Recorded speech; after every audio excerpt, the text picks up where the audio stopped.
Moving on to other stories now. Some Ghanaians who were given admission into various teacher training colleges have had their admissions revoked due to a government directive for teacher training colleges to reduce their intakes. According to those who have spoken to JoyNews when they were only told the reason when they visited the campuses, we have been joined on Zoom by some of them to share their experiences with us. Now, good evening to you, ladies and gentlemen, and grateful that you could join us. Okay, so let's move on and speak to Dr. Clement Apark, who is a ranking member on the Education Committee of Parliament, for his thought on this. Doc, I'm grateful that you could join us. He's joining us on phone now. We are being told that some students are having their admissions revoked, and they were just communicated to when they went to those campuses. You are on the Committee of Education in Parliament. How much do you know of what this development? Well, first of all, let me say good evening to you and viewers. I'm communicating from my beloved village, Doninga and Busa South, my constituency. I think that this is a very embarrassing development that truly exposes government's attempt to try and justify the reintroduction of a quota system which has tended to restrict the number of applicants that the colleges of education can take in. Government, in the wake of the publicized letter written by the Ghana Tertiary Education Commission to the heads of colleges of education, indicating that there were going to be specific numbers of students that ought to be admitted for the 2022-2023 academic year, indicated in that letter that they expected the colleges of education to strictly abide by the quotas given in the attached list, and that any college that went on to admit students beyond that quota would be responsible, or that government would not be responsible for paying the feeding fee and trainee allowance for such students.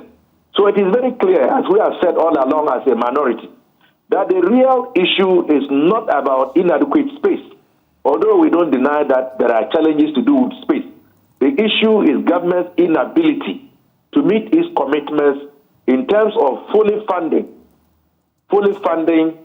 all students who qualify to get places in the colleges of education for whom the colleges have accommodation. Now, with regards to the development that has come up, it clearly confirms what we have already known, which is that the government, in even imposing the numbers on the colleges, did not consult and confer with the colleges of education. And if you were to look at the date of that letter, which is the 16th of December last year, you would notice that many of the colleges had already gone ahead to begin the processes of enrolling students or recruiting students. And because they had their own projections, and many of them had even expected to take in more students than they did last academic year, they, of course, gave admission to more students than what government is now compelling them to take in. And that is why we have the situation that you just mentioned. If that's the case, how do we approach this to ensure that, like people who have spoken to us, they are not denied their right to education when, in fact, they've been given admission to these schools? Well, I guess that is why it is important that we continue to expose government for its duplicity and lack of sincerity. Because quite clearly, if government had consulted and conferred with the principals of the colleges of education, they would have informed government about the fact that they had gone on to allow as many students to apply, and that they had even offered admission to students above and beyond the quota that government was presenting. But that didn't happen. And so I think that the onus falls on government to do the needful. It is clearly not the fault of the colleges of education. I can tell you that if they have a choice, all these students that they had given admissions to, that they are now being compelled to revoke, they will bring in the students.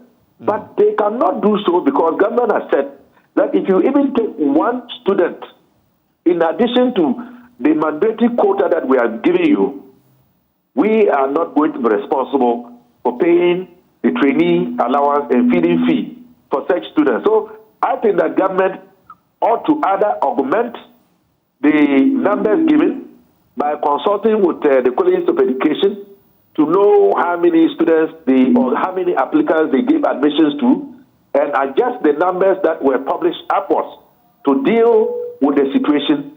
Or government needs to be bold enough to admit that it is constrained in terms of funding students at the colleges of education through the trainee allowance and feeding fee, and therefore will revert to what was happening under the NDC dispensation, where the trainee allowance was revoked, and we only had the feeding grant, but allowed the colleges to admit as many students as their facilities could contain. Doc, I'm grateful that you could join us from your holy village for this conversation.